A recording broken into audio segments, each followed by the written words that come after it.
Hi everyone. So today we're going to talk about our install of the keyless RV lock. This is a numbered keypad that you punch to go inside of your RV. And we're really looking forward to installing this because yes, we have once locked our keys inside of our rig and we had to have help getting back inside. So we'll be right back at you as we go through the process of installing our keyless door handle. You could be larger than life, bigger than the world, living out the hopes and dreams of every boy and every girl. You could fly higher than the sky, shine brighter than the stars. Okay, so these are pretty much the parts to the install of the RV lock. You can see the keypad right there to the right. That goes, of course, on the outside of the door, and then on the back side of the door, there is this setup, which is on the inside, right, of the RV. That's the handle, that's the manual lock, and then everything, once you get it installed, or as you're installing it, you plug in these two sets of wires, and you're good to go. But what I really like about this is, first of all, you have a fob, which means you can activate the lock with a key fob. And then also it comes with manual keys. I just haven't removed them yet. Manual keys that you can keep inside your glove box of your truck. And then you've got an emergency backup if you need to get in. So it works with manual keys, it works with the fob, and it also works with the keypad. And it only comes with one fob, which is kind of a drag. But the rest of it looks like it's a pretty good thing to install. So stay tuned and I'll have you watch me install it. The instructions say to remove this when the door is in the open or unlocked position. So I'm gonna remove these screws.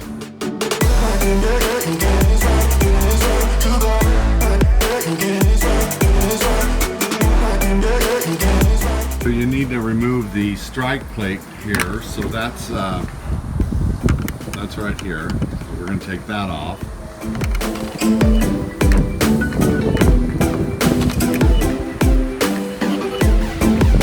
Okay, so there's the old latch and door handle. I'm going to now work on installing the new one, which is right here. So there's the hole we're going to fit this through. Try to get the electrical out of my way. Look at that. Look at that. That literally just fits right in there the way it should. So, and there's the back side of it right there. So I will line up my screws on that back plate. And I'll screw it into these connectors, and then it'll pretty much be mounted. I'll put that strike plate back on that goes right here because it also screws into the latch mechanism, and then we should be good to go. Well, that was easy, just to put that strike plate on. Now everything should be lined up, and I should be able to put the back side on here. And the good news is, once I connect those wires, I'm supposed to get a confirmation beep that it's all connected properly. So let's see what happens next. All right, so this wire connector is going to go to that wire connector.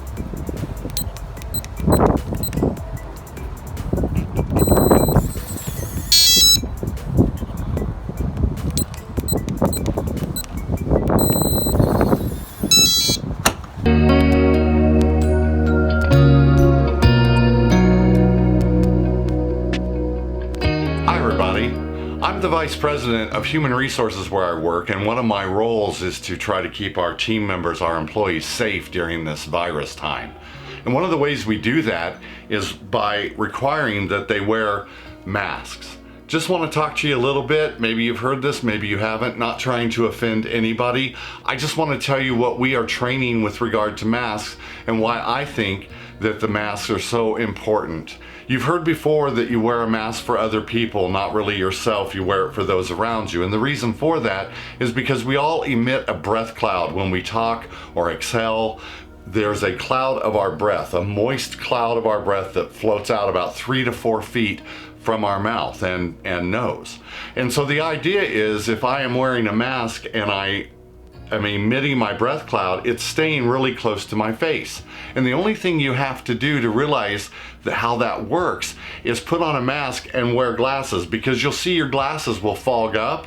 And the reason they fog up, that's your moist breath cloud staying right around your face. So if I'm wearing a mask, my breath cloud's not going anywhere. And if someone else is wearing a breath cloud, their cloud is staying near wearing a mask, their breath cloud is staying close to their face. And the idea is we're protecting each other. I kind of look at it like you're a little bit rude if you don't wear a mask, because what you're kind of saying is, I'm glad everybody else is wearing a mask, but I don't care if they get impacted by my breath cloud.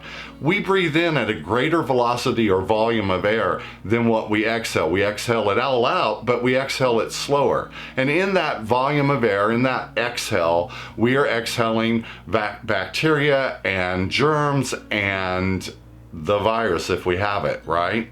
So the idea is you keep it up, but with that volume of air that comes in with that inhale, you can literally suck in from the sides and the top and the bottom of the mask somebody else's breath cloud if it's flowing past you as you walk through it. And the idea is, if they're keeping their breath cloud close and you're keeping your breath cloud close, you're not going to walk through each other's breath clouds, because they're going to stay right around our faces. And because they are made up of a lot of moisture, they do fall. So the idea is my breath cloud, as I exhale through my mask, is going to fall downward or sideways, and in some cases it goes up and then it comes back down. Theirs is going to do the same thing, and then we're all safe. That's the idea behind the mask. One other tip about the mask: always, always, always only handle it by the loops. Do not handle it by the surface. Even if you've just pulled it out of the package, handle it by the surface. And the idea there is you're trying to train your muscle memory that you only grab it by the ear rings, because you don't want to touch that surface.